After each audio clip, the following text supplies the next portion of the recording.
Assalamualaikum warahmatullahi wabarakatuh. Salam sejahtera untuk kita semuanya. Salam Om Swastiastu, Namo Buddhaya, salam kebajikan, Rahayu, Rahayu, Rahayu. Yang terhormat Ayahanda Tuan Guru Mursyid yang saya hormati, saudara-saudaraku dimanapun saja berada. Puji syukur, Alhamdulillah pada kesempatan yang baik ini kita masih berizki untuk ngaji makrifat bersama Pak TNI. Yang kedua, salawat serta salam semoga selalu tercurahkan kepada junjungan kita, yaitu Nabi Agung Muhammad Rasulullah SAW. Tentunya kita nantikan syafaatnya baik di dunia maupun di akhirat. Baik, pada kesempatan yang baik ini saya akan menyampaikan tentang masa manusia tersihir. Tersihir artinya itu orang tidak sadarkan diri, terkena kekuatan gaib atau gelombang. Sasarannya semua makhluk yang memiliki akal, yaitu jin dan manusia. Sudah sering saya katakan tugas pokok manusia itu adalah wa ma khalaqtul jinna wal insa illa liya'budun. Jin dan manusia itu hanya untuk ibadah atau menyembah kepada Allah. Tetapi kenyataannya terbalik 180 derajat.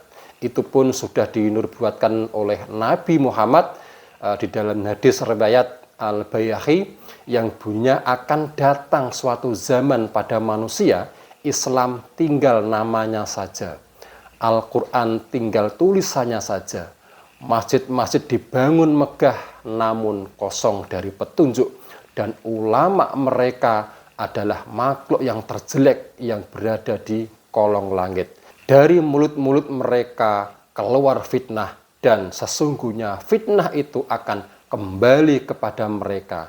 Hadis riwayat Al-Baihaqi. Lebih jelasnya perhatikan gambar. Baik, perhatikan gambar ya. Ini adalah hadis riwayat Al-Baihaqi ya. Yang pertama itu Islam tinggal namanya saja. Kemudian Al-Quran tinggal tulisannya saja. Kemudian ya masjid dibangun megah namun kosong dari petunjuk. Ya, ini saya mau mengulas tentang Islam tinggal namanya saja. Ya. Kenapa sih disebutkan Islam tinggal namanya saja? Karena syaratnya Islam itu bersahadat. Jadi kalau belum lulus syahadat berarti belum Islam. Tapi beda ya dengan kafir ya. Kalau kafir itu lawan katanya adalah beriman ya. Nah, lanjut. Jadi mayoritas manusia dalam memahami syahadat itu hanya mengucapkan saja. Padahal bunyinya syahadat itu asyhadu, artinya itu bersaksi. Bersaksi itu kata kerja. Ya harus kerjakan dong. Jadi Anda tanpa mengulangi perintah tetapi mengerjakan itu sah. Begitu juga Anda mengulangi perintah dan mengerjakan juga sah. Misalnya asyhadu alla ilaha illallah wa asyhadu anna muhammadar rasulullah dengan praktek syahadat. Nah, itu juga sah. Ya. Tetapi kalau Anda hanya mengucapkan atau hanya mengulangi perintah saja, artinya Anda belum mengerjakan perintah. Artinya jelas tidak sah. Contoh ya, aku bernyanyi. Bernyanyi itu kata kerja. Ya kerjakan menyanyi. Misal ini. Siang pantoro ratri mengeling manis sing ati. Ya itu namanya bernyanyi. Mengerjakan nyanyi. Bukan saya bernyanyi. Tidak nyanyi-nyanyi. Itu namanya belum mengerjakan. Logis ya. Sekarang masuk sini ya. Syahadat. Nah, syahadat itu asyhadu alla ilaha illallah wa asyhadu anna muhammadar rasulullah. Asyhadu alla ilaha illallah itu namanya syahadat tauhid. Ya. Anda harus bersaksi dengan Allah yang laisa kamislihi sayun. Ya. Laisa kamislihi sayun artinya itu tidak menyerupai apapun dari makhluknya. Makanya disusul dengan syahadat Rasul wa ashadu anna Muhammadur Rasulullah.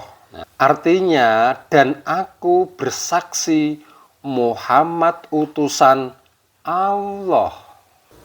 Jadi bisa membedakan antara Muhammad Rasulullah dengan Muhammad bin Abdullah, ya.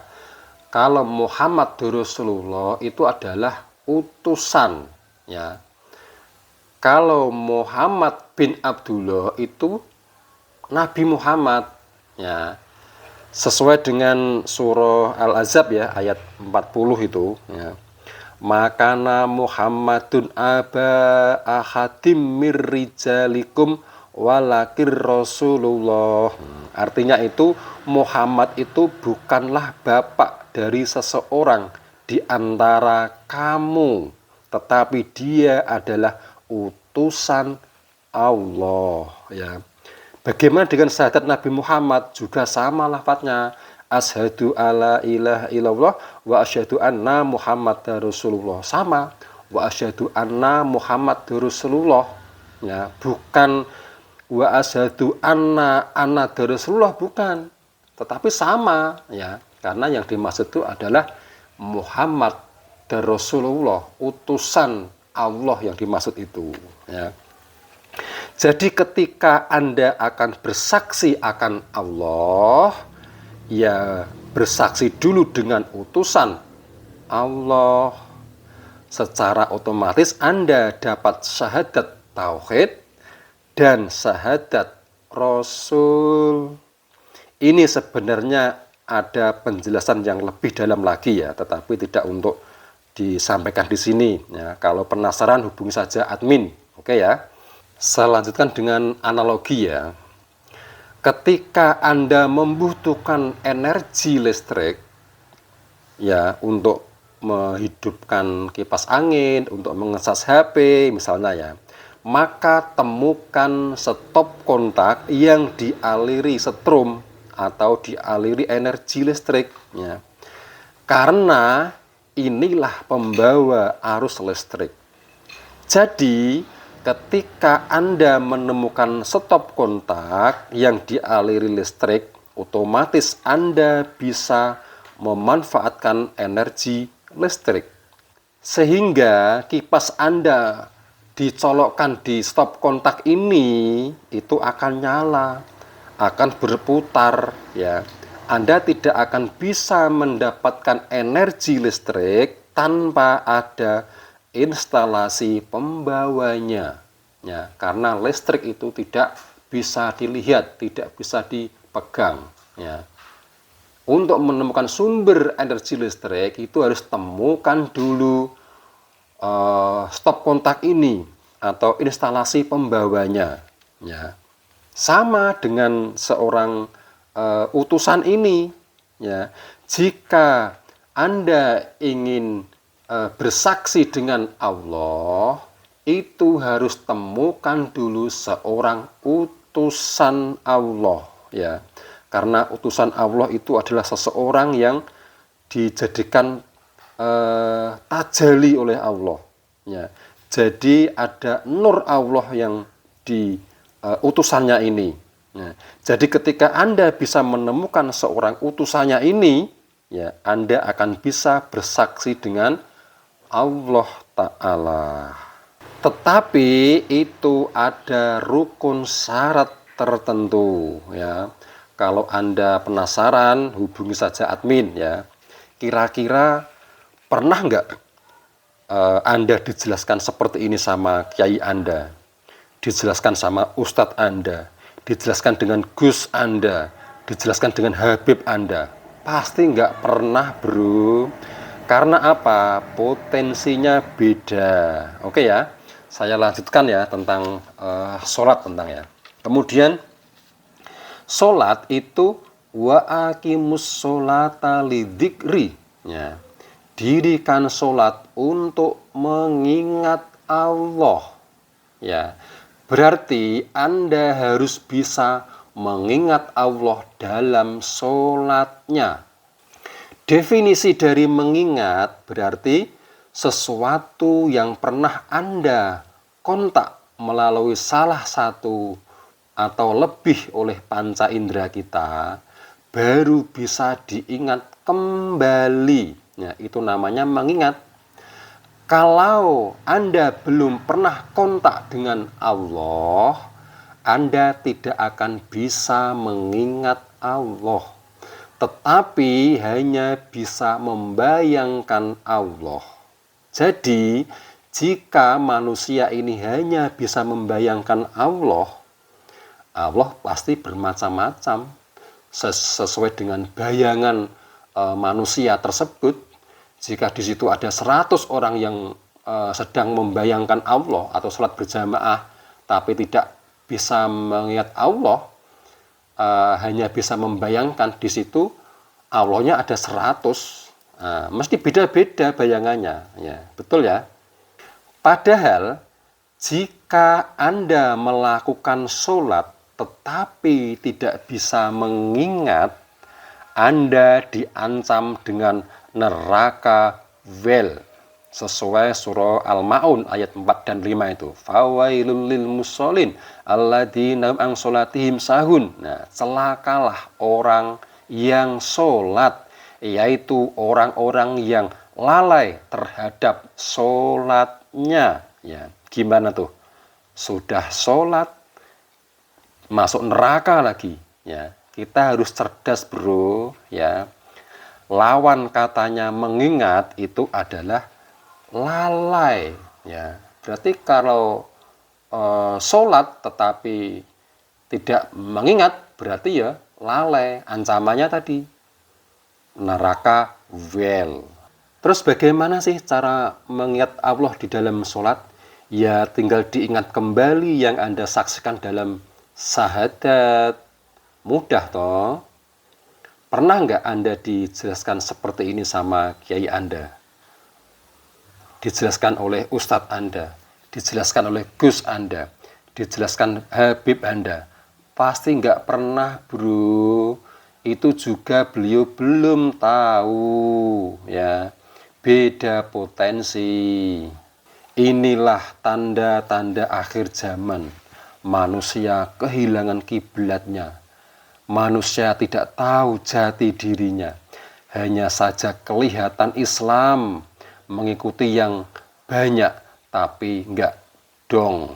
Ya. Ada hadis Nabi, Sahih Muslim, dari Abi Hurairah, Islam muncul dalam keadaan asing dan akan kembali dalam keadaan asing. Maka beruntunglah orang-orang yang asing. Bagaimana? Apakah ilmu saya kelihatan asing? Inilah terbukti di hadis Nabi yang sudah tertulis sejak zaman dulu. Ya. Ada juga hadis riwayat Al-Baihaqi, akan datang suatu zaman pada manusia, Islam tinggal namanya saja. Inilah Islam kebanyakan yang tidak tahu syahadat, tidak bisa mengingat dalam sholat. Hanya Islam ikut-ikutan saja. Ya, sudah ditulis sejak dulu, telah terbukti sekarang ini. Lalu yang kedua, di dalam hadis riwayat Al-Baihaqi itu, Al-Quran tinggal tulisannya saja. Masjid dibangun megah namun kosong dari petunjuk, ya, dan seterusnya. Ya, ini kita lanjutkan di sesi berikutnya, ya. Demikian yang saya sampaikan, saya kira sudah sangat jelas. Ini adalah keadaan akhir zaman yang dinubuatkan oleh Nabi Muhammad. Islam tinggal namanya saja. Ya begitu, orang sudah tidak bisa bersyahadat. Bisanya hanya mengucapkan saja. Sholatnya juga tidak bisa mengingat Allah, ya. Ulamanya, kiainya, ustadznya, gusnya, habibnya, tidak ada yang bisa menjelaskan praktek syahadat. Mentoknya Kalau kita tidak bisa melihat Allah, seolah-olah Allah melihat kita. Ingat ya bro, perkara syahadat itu penting. Apa iya hanya seolah-olah? Pikir yang logis ya. Bagaimana Islam Anda? Tinggal namanya saja atau keadaan asing? Salam kebangkitan agama tauhid, salam ma'rifat ilmiah nalar tinggi. Ini adalah praktek Thoriqoh Naksabaniyah Qoulidiyah Nusantara. Ilahi anta maksudi wa ridhoka matlubi. Wassalamualaikum warahmatullahi wabarakatuh.